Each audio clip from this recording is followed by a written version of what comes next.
జగన్మోహన్ రెడ్డి గారు అదేవిధంగా వాళ్ళ పార్టీ మనుషులు కానీ వాళ్ళ పార్టీ కార్యకర్తలు కానీ చేస్తున్న వ్యవహారాలు చూస్తూ ఉంటే ఒక్కొక్కసారి రాజకీయాలు ఇంత దిగజారిపోయాయా అనిపిస్తూ ఉంటుంది. ఎందుకు ఈ మాట చెప్తున్నానంటే, రాజకీయ నాయకులని అభిమానించే వాళ్ళు చాలామంది ఉంటారు. అభిమానించే వాళ్ళే కాకుండా మనల్ని మార్గదర్శకంగా తీసుకునే వాళ్ళు కూడా చాలామంది ఉంటారు. అటువంటి పరిస్థితుల్లో మన బాడీ లాంగ్వేజ్, మన మాట తీరు, మన తాలూకా బిహేవియర్ అన్నీ కూడా వాళ్ళు అసెస్ చేస్తుంటారు.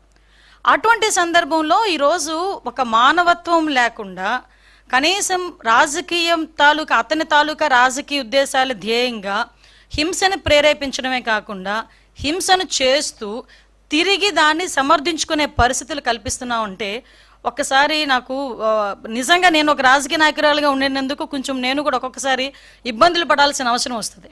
ఎందుకంటే మనం సాధారణంగా పొదిరిలోని వైసీపీ కార్యకర్తల అరాచకం చూసాం. అరాచకం చూసిన తర్వాత మళ్ళా వెంటనే రెంటపల్లి వెళ్ళాలి అనేసరికి మా డిపార్ట్మెంట్ వాళ్ళు కూడా, పోలీస్ డిపార్ట్మెంట్ వాళ్ళు కూడా చాలా క్లియర్గా నోటీస్ సర్వ్ చేశారు. జగన్మోహన్ రెడ్డి గారు, మీ పర్యటనలో ఎంతమంది వస్తారు, ఎంతమందికి మేము, చాలా చిన్న రోడ్ అది, 10 ఫీట్ రోడ్ అది, ఆ 10 ఫీట్ రోడ్లోకి వెళ్ళేటప్పుడు ఎంతమంది వెళ్తారు, సో మీరు ఇంతమంది వరకు వస్తేనే మేము అలౌ చేస్తాం. మీ క్యాన్వాయ్తో పాటు ఒక 3 వెహికల్స్, వాటితో పాటు ఒక 100 మంది కార్యకర్తలు, వీళ్ళు వస్తేనే మేము అలౌ చేయగలం, వీళ్ళు వస్తేనే మేము ప్రొటెక్షన్ కూడా ఇవ్వగలము, కాబట్టి మీరు దీన్ని అర్థం చేసుకోండి అని చెప్పి అక్కడున్న ప్రతి నాయకుడికి కూడా నోటీసులు అనేవి సర్వ్ చేశారు, ఇన్ఫర్మేషన్ అనేది సర్వ్ చేశారు. ఆఫ్ కోర్స్ అయిపోయింది. అవసరమైన అయినప్పటికీ కూడా వాళ్ళని చుట్టుపక్కల నియోజకవర్గాల నుంచి వేల కొద్దీ ఈరోజు రేపు ఇంతమంది రావాలి అంతమంది రావాలని వాళ్ళు వాట్సాప్ గ్రూప్లో పెట్టుకున్న తర్వాత మాకున్న ఇంటెలిజెన్స్ రిపోర్ట్ ప్రకారం వీళ్ళందరూ మొబిలైజ్ చేస్తున్నారన్న సంగతి తెలిసి అతనికి Z+ సెక్యూరిటీ అనే వ్యక్తిగా అతనికి ఇవ్వాల్సిన సెక్యూరిటీని ప్రాపర్ వేలో మేమందరం కూడా మేము ఇవ్వగలిగాం, ఇచ్చాం కూడా. ఇచ్చిన తర్వాత మనం చూస్తే ఆ జగన్మోహన్ రెడ్డి షో చేశాడు, ఒక రోడ్ షో చేశారు. అతను వెళ్ళేదేమో ఒక పరామర్శకి వెళ్తున్న వ్యక్తి రోడ్ షో చేస్తున్నాడు. ఇంచుమించుగా అతని ఇంటి దగ్గర నుంచి తాడేపల్లిలో అతని ఇంటి దగ్గర నుంచి 10:30కి స్టార్ట్ అయిన వ్యక్తి సాయంత్రం 4 గంటలకి ఆ రెంటపల్లి వెళ్ళారంటే ఒకసారి ఆలోచన చేయండి, ఎంత స్లోగా మూవ్ అయ్యి ఎంత రోడ్ షో చేసుకుని ఆయన వెళ్ళారో ఒక్కసారి జనాలు కూడా అర్థం చేసుకోవాలి.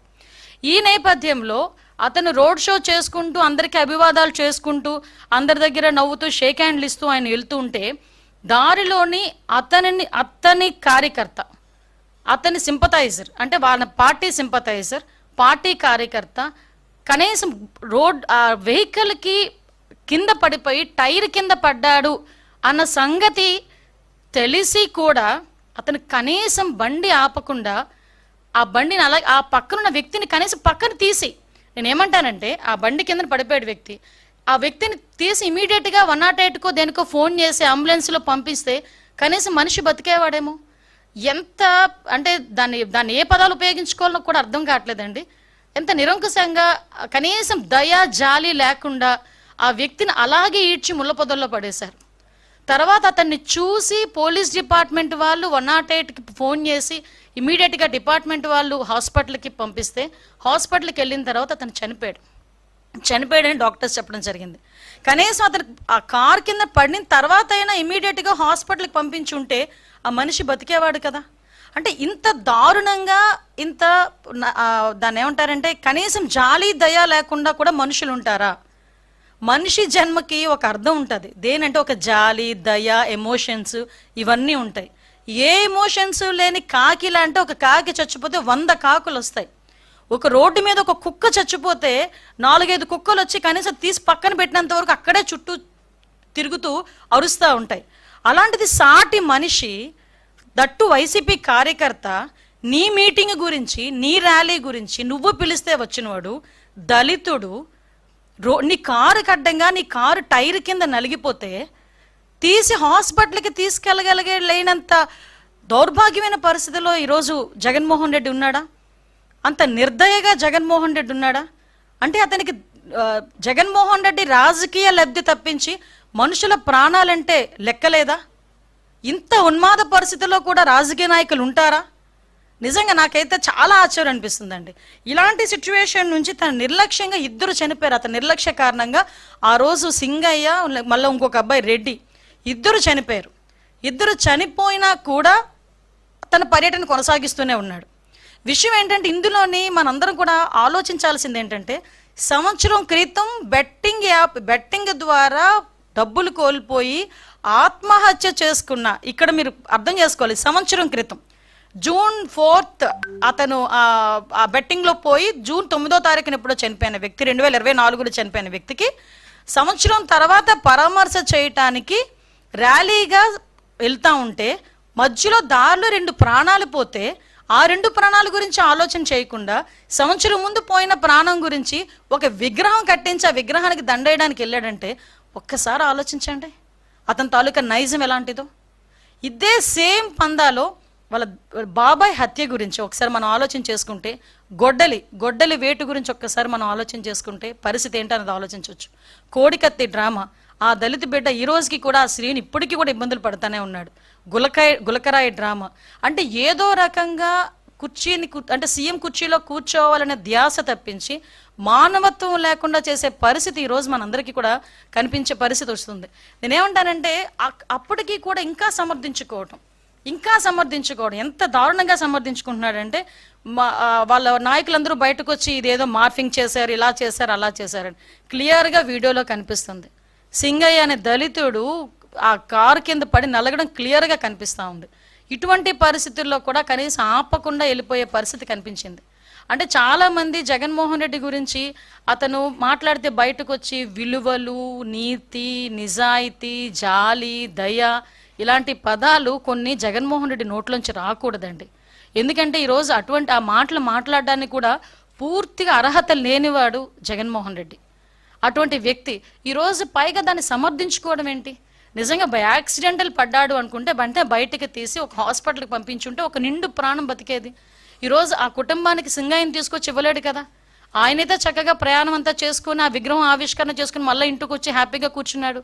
2 ప్రాణాలు పోయినాయి, ఆ 2 ప్రాణాలను తీసుకొచ్చి ఇచ్చేవాడు కాదు కదా. అంటే బయటకు వచ్చి ఒక అతను అంటాడు, ఎవడో మా కార్యకర్తే కదా చచ్చిపోయాడు.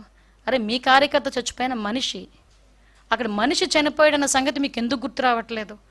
ఆ మనిషి చనిపోవడానికి కారణం ఆ నాయకుడే అన్న సంగతి ఎందుకు గుర్తు రావట్లేదు? మళ్ళా పైగా దాన్ని సమర్థించుకునే పరిస్థితి మనం అందరం కూడా చూస్తూ ఉంటే సమాజంలోని హింసను ప్రేరేపించే పరిస్థితి. ఎంత దారుణంగా హింసను ప్రేరేపిస్తున్నాడండి. అంటే ఒక నేరస్తు చాలా సందర్భాల్లో గౌరవ చంద్రబాబు నాయుడు గారు ఒక మాట అంటారు, సీఎం గారు ఒక మాట అంటారు, రాజకీయ ముసుగులో ఉన్న ఒక నేరస్తుడు. ఎస్, ఆ పదానికి ప్రాపర్ యాప్ట్ ఎవరంటే జగన్మోహన్ రెడ్డి. ఒక రాజకీయ నేపథ్యం ఉన్న వ్యక్తి రాజకీయ ముసుగులో ఉంటే ఎలాంటి అనర్థాలు దారితీస్తాయో ఇప్పుడు జగన్మోహన్ రెడ్డి పర్యటనలు కూడా అలాగే మనం చూస్తున్నాం. మీరు ఒకసారి అబ్జర్వ్ చేయండి, సత్యసాయి జిల్లాకి ఒక పరామర్శకి పోయాడు. ఆ రోజు అలాగే హెలికాప్టర్ దగ్గర రచ్చ చేశారు వైసీపీ కార్యకర్తలు.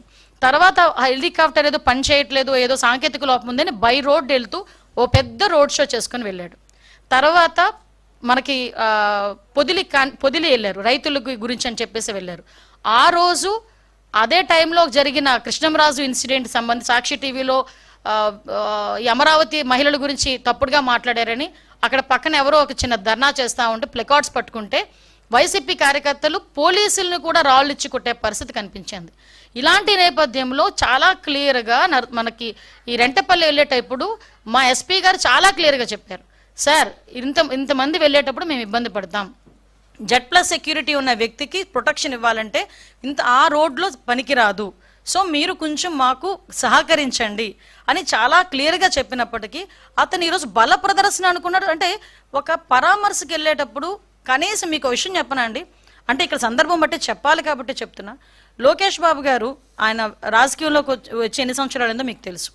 ఏదైనా పరామర్శకు వెళ్ళినప్పుడు ఎవరైనా వచ్చి సెల్ఫీ అడిగితే ఏమంటారో తెలుసా ఆయన, ఇది సందర్భం కాదు బాబు సెల్ఫీ తీసుకోవటానికి, నేను వచ్చింది పరామర్శకి, నేను ఇంకేదైనా మీటింగ్కి వచ్చినా లేకపోతే ఇంకో ప్రోగ్రామ్కి వచ్చినా కంపల్సరీ సెల్ఫీ ఇస్తా అని ఏదైనా మామూలు ప్రోగ్రామ్కి వస్తే వచ్చిన ప్రతి కార్యకర్తకి కూడా 2000 మంది ఉన్నాయండి 3000 మంది నుండి సెల్ఫీ ఇచ్చి వెళ్తాడు. అది లోకేష్ గారి తాలూకా రాజకీయ పరిణితి. అది ఇతగాడు ఈరోజు రాజకీయంలో కొత్తగా వచ్చిన వ్యక్తి కాదు కదా, వాళ్ళ నాన్నగారు ఉన్నప్పటి నుంచి కూడా రాజకీయాల్లో ఉన్నాడు ఆయన. వాళ్ళ నాన్న ఒక ముఖ్యమంత్రి చేసిన వ్యక్తి, ఈయన రాజకీయాల్లోకి వచ్చి ఇంచుమించు 15 సంవత్సరాల పైన 20 సంవత్సరాల పైన అయింది. అటువంటి వ్యక్తి కనీసం ఒక మనిషి ప్రాణం గురించి, సొంత వైసీపీ కార్యకర్త ప్రాణం గురించి కూడా ఆలోచన చేయకుండా పక్కకి ట్వీట్ చేసి అతని ప్రోగ్రామ్ని ముందుకు నడిపించుకున్నాడంటే ఇతను పరామర్శ అన్న పేరుకే కానీ అతని బల ప్రదర్శన అన్నది చాలా క్లియర్గా మనకందరికీ అర్థమవుతుంది.